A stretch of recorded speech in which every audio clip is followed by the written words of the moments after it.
Yardımda oradan gelir, çatalaptan inerlerin yarım gelir. Gelir boynunda koşunar, işte pirmanım gelir.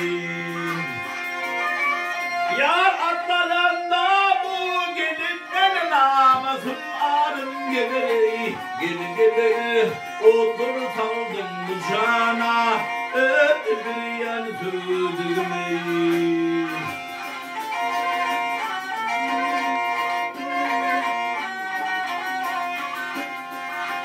Mazeynine geri çıkartın, ne açıp sallanar seni. Gele doğduğunu sözlemek düşmana bellenir seni. Yar yanım oldu iki bir gel kaçan gideler seni. Gele otur saldım kucağına, öptü bir yan sözümü.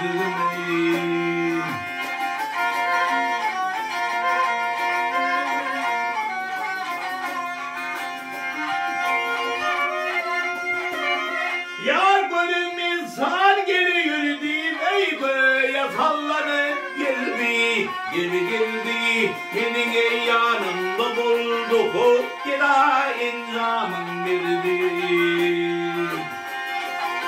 Yar çalıp oturan tutarımdan kol ayağıma gel soğudu. Atı soğudu, otur saldım bıçağına, öptü bir yan sözümü. Otur saldım kucağına, öptü bir yan sözümü.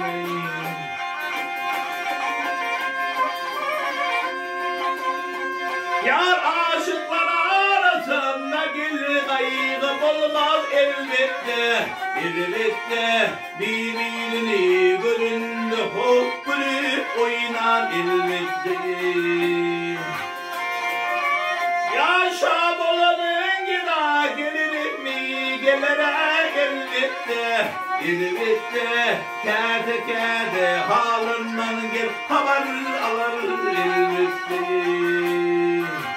Otur saldım kucağına, öptü bir yan sözümü.